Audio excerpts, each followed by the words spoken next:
Hi, I'm Natalie. Thanks for joining me. So, depending where you are in the world, it may be good weather, it may be bad weather, but it's definitely the off season for golf at this time of year. So, here in the UK, it's grey, dark, rainy, very cold. Difficult to play correct golf in terms of the conditions on the ground are not great. It's muddy, it's wet, it's soft, the ball's not traveling very far. So now is a really good time to do some work here in the gym, or if you're doing it at home, but mainly doing some work on your body to improve ready for next season.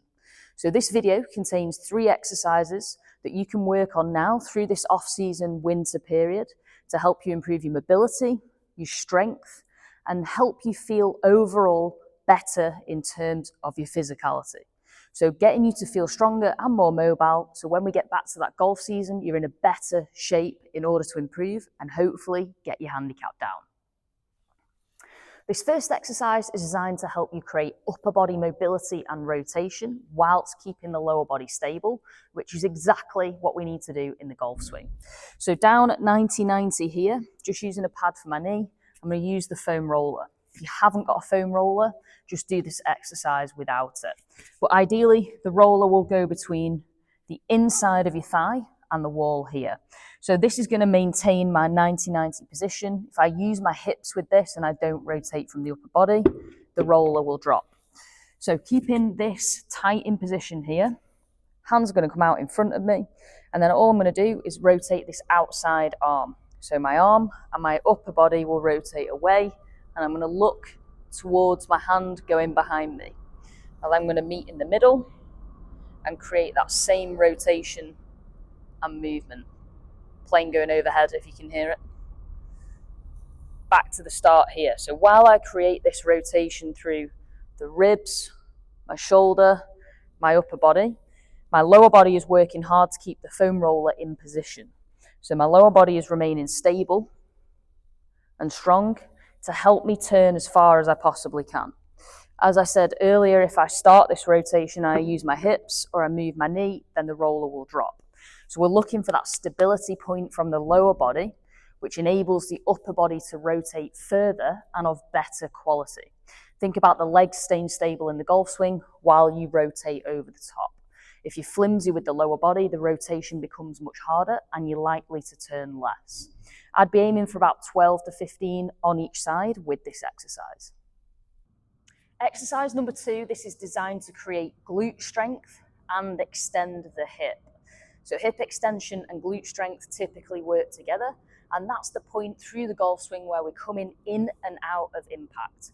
So that point where we're trying to drive the most power and create that strong impact position, hitting the ball a long way. Not only that, the glutes and the hip extending position typically mean most people, when they can't do this very well, do suffer from some form of back pain. So this is a really great exercise to get into the habit of. For this, I'm using the bench. If you don't have a bench at home, most people probably don't, just use a chair, the side of the sofa, literally anything you can lean on will do the job just fine. So from here, I'm going to drop down and rest my shoulder blades onto the bench. So obviously this has a spongy side to it, so you want to make sure that the side of whatever you're leaning on isn't too hard, otherwise it will hurt a little bit. From here, I'm basically going to drop down into my hip and push up into a bridge position. But we're going to start doing this on one leg. If this is too difficult, you can then do the double leg version that I'll show you at the end. So from here, I'll bring one leg into 90, roughly just sitting over the top of my hip. This hip and this glute, I should say, and this hip here are doing the work. The head will feel unnatural. If you want to, you can just cup through the neck and hold it here. When I do this exercise, I mainly go into this position. It's a bit more comfy. If not, you can just go the hands on the chest if you want to. Try and avoid your arms here because then you've got a little bit of push through the back of the shoulders. So just to set up again, we'll go 90, and then all we're looking for, drop down into this hip here. That leg will follow you. Ignore that one. We're working on this side. Then we're going to push all the way through the glute, drive the glute to the ceiling, and extend this leg as best you can. So you're looking for this straight line position through the thigh here. Then drop down into that glute, push all the way up. So as I push through this motion, naturally I've kind of flattened over the bench a little bit more. As I drop back forwards, my weight will sort of pull me forwards here. And what we're looking for is to not thrust through the lower back and arch the lower back like this. It's this butt cheek driving upwards to the ceiling, almost imagining that this butt cheek pushes through the hip joint, and that's where the power and the strength is coming from. So back up to 90, drop down, drive up. So you should be feeling some glute doing the work, potentially some hamstring as well, which is absolutely fine as you make this motion. The last thing to point out about the technique with this is this front foot position. The foot must remain flat on the ground. Your foot, your hip, and your glute are all connected. They have to work well together. We would typically hit a ball with a flat foot position in the golf swing. We would walk with our feet flat on the ground. We would run with the ground contact changing.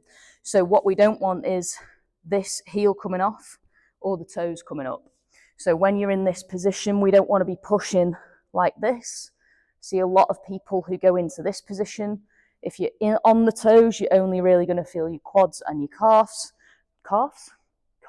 depending on how many calf muscles you've got. Drive down and then pushing up through a flat foot position. With this exercise, we'd be looking to do around about 10 reps on each side, ensuring that you're driving from the glute and extending that hip for a straight leg position at the top. Avoid arching through the lower back and make sure that that foot remains flat throughout. So if the single leg position feels a bit difficult, you can just start with both feet on the ground. Exactly the same thing. Go behind the neck for a bit of support, drop down into the hips, and then drive both hips upwards, both glutes, and extending the thighs at the top. Same rules apply. Try not to arch the back and make sure you're keeping both feet nice and flat on the ground. Pressing and driving through the glutes to get your power and your extension at the top here. Third and final exercise, and this time we're working through the core. So as we know from previous videos, the core plays a massive role in the golf swing for lots of reasons. Helps protect your back, helps maintain posture, helps generate club head speed and distance. So it's something that you want to spend a little bit of time working on. For this exercise, I'm using the red band to provide a bit of resistance and make this exercise harder. If you're finding this difficult, don't use the band and do it without. Also, if you don't have a red band, you can do this exercise without as well. So I've tied this roughly about, maybe 2 feet from the floor, something like that. Again, tying it to something that's not going to fall over. You don't want to tip whatever it is onto your head at this point. And all I'm going to do is lie down onto my back and take a grip on the band either side like this. So I've got one hand and the other hand. Then when I'm sat in this position, my knees are going to go up straight over my hips. So I've got that rough 90-90 that we see a lot. And then with the band, I'm going to drag the band on a straight arm towards my knees. So it's not going to sit on the knee and touch them. It's just going to hover just before. I'm trying to keep these arms fairly straight so we're not bent here at the elbows. Fairly straight arms. Before we do any reps, we're going to take a breath in through the nose. So in, rib cage rises, breath out through the mouth. You should feel the pelvis here settle down tight to the mat. That's the position we're looking to maintain, is the pelvis and the lower back nice and flat to the mat. I can't get my fingers under the gap here. If I relax, I'll get my hand into this gap, and that's not what we want. We want to drive the pelvis down and keep it in that position throughout. So I've got my grip on the band, drag it towards the knees. From here, I'm just going to touch one heel on the floor, bring it back to the middle, and then you've got the opposite heel on the floor, bring it back to the middle. And all the while I'm creating these touches, I'm maintaining the tension here on the band. And I'm also making sure that the pelvis and the lower back remain nice and tight and flat to the ground. So this is quite a tricky exercise. You should feel the core working hard at this point, trying to make sure that the lower back doesn't want to peel off the ground. Alternate touches, nice and slow and controlled. So if that's too difficult, get rid of the band, just put your arms into this position, and then all we do is create those same touches, alternating sides, left and right, making sure that that lower back pelvis is driving tight back into the mat. So for this exercise, we'd be looking for around about ideally 10 reps on each leg, so 20 altogether.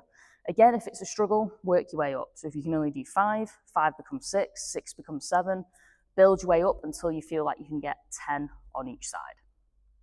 So there we have 3 exercises that are going to be of massive benefit to your golf game if you start practicing them now through this winter and off season. So we had core strength, lower body strength, and the upper body mobility.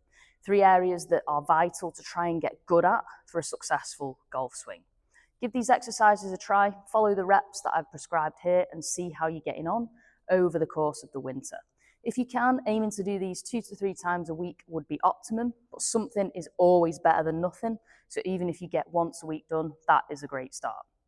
Thanks again for being on this channel and watching this video. Hit the thumbs up button if you enjoyed it. Subscribe if you haven't already, and you can see all the content on this channel. And I'll see you next time with loads more golf fitness.